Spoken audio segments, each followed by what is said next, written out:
Big boss fans కి ఇది మామూలు షాక్ కాదు. ఎందుకంటే ఈ వారం ఎలిమినేట్ అయిన వ్యక్తి ఎవరో కాదు, శేఖర్ భాషా. అసలే సీజన్ ఎడిపోతుందో తెలియదు. హౌస్ లో ఉన్న వాళ్ళ క్యారెక్టర్లు చిత్ర విచిత్రంగా ఉన్నాయి. దాదాపుగా ఆల్మోస్ట్ అందరూ కన్నింగ్ ఫిలోసే. ఆట మాత్రం ఆడటం లేదు, కానీ వారి బుద్ధులు మాత్రం బయటకు తెలిసిపోతున్నాయి. అంత దారుణంగా ఉన్నారు కంటెస్టెంట్స్. ఇంతవరకు జెన్యున్గా ఉన్న వాళ్ళు ఒక్కరు కూడా బయటకు రాలేదు. ఇలాంటి స్టార్టింగ్ టైంలోనే ఇప్పుడు శేఖర్ భాషా ఎలిమినేట్ కావడం అందరికీ షాక్ ఇచ్చే విషయం. నిజంగా ఈ ఎలిమినేషన్ ఆడియన్స్ ఓటింగ్ని బట్టే జరిగిందా అనే డౌట్ ప్రతి ఒక్కరికి వస్తుంది. మరి ఈ ఎలిమినేషన్తో అది నిజం కాదు అని మరోసారి నిరూపితమైంది. ఎందుకంటే హౌస్లో శేఖర్ భాషా కంటే కూడా వీక్ కంటెస్టెంట్స్ చాలా మందే ఉన్నారు. శేఖర్ భాషానే అంతో ఇంతో కాస్త ఎంటర్టైన్ చేస్తున్నాడు. మరి అలాంటి శేఖర్ భాషానే ఇప్పుడు ఇంటికి పంపిస్తున్నారు. నిజానికి ప్రతి సీజన్లో ఇలాంటి షాకింగ్ ఎలిమినేషన్లో ఒకటి రెండు ఉంటాయి, కానీ స్టార్టింగ్లోనే ఇలా చేయడం చాలా దారుణం.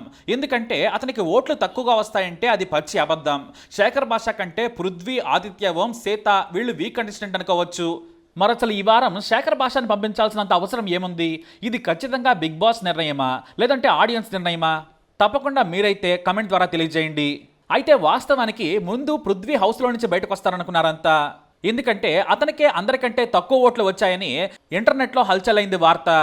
మొత్తానికి పృథ్వీరాజ్ ఎలిమినేషన్ ఖాయమనుకున్నారు, కానీ సడన్గా ఇప్పుడు శేఖర్ భాషా తెర మీదకి వచ్చాడు. వాస్తవానికి పృథ్వీరాజ్ యాక్టివ్గానే ఉన్నా అతనిలో చాలా మైనస్లు ఉన్నాయి. అవి నామినేషన్స్లో కూడా కంటెస్టెంట్స్ పాయింట్ చేశారు.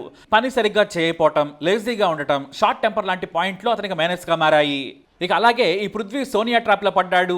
ఆమె తనపై ఎమోషనల్ కార్డు వాడుతుంది. అది గమనించకుండా ఆమెను ప్యాంపర్ చేయడం స్టార్ట్ చేశాడు. ఇక నిఖిల్ కంటే కూడా ఫిజికల్గా స్ట్రాంగ్గా ఉన్న పృథ్వీ టాస్క్లో నిఖిల్ కంటే పర్ఫార్మెన్స్ చూపించలేకపోవటం అతనికి మైనస్ కావచ్చు. చాలాసార్లు నిఖిల్ చేతిలో ఓడిపోయాడు. ఇక బుర్ర పెట్టే గేముల్లో అయితే చాలా వీకు, అసలు బుర్రే లేదంటగా ప్రవర్తిస్తున్నాడు. అలా ఎలా చూసుకున్నా కూడా పృథ్వీలో చాలా మైనస్లు ఉన్నాయి. ఇక పృథ్వీ తర్వాత ఓటింగ్లో వెనకబడ్డ మరో షాకింగ్ కంటెస్టెంట్ సీత. ఆమెకు కూడా చాలా తక్కువ ఓట్లు పోలయ్యాయి. ప్రేరణతో డస్ట్బిన్ వ్యవహారం కిరాక్ సీతకు చాలా మైనస్ అయింది. వీరితో పాటు హౌస్లో మరో వీక్ కంటెస్టెంట్ కూడా ఉన్నారు, అతనే ఆదిత్య ఓం. మరి ఇలాంటి వాళ్ళందరినీ పెట్టుకొని ఇప్పుడు శేఖర్ భాషాని బయటకు పంపడం చాలా విచిత్రం. హౌస్లో అంతో ఇంతో నవ్విస్తోంది శేఖర్ భాషానే. తన జోకులతో పంచులతో చిరాకు పుట్టిస్తూనే చిరునవ్వు తెప్పిస్తున్నాడు. కానీ అతడికి మాత్రం గేమ్ ఆడే అవకాశం ఇవ్వట్లేదు బిగ్ బాస్. అయితే భాషా లెక్కలన్నీ సరిచేసి ముందే బయటికి పంపించడానికి కారణం ఇంకోటి ఉంది.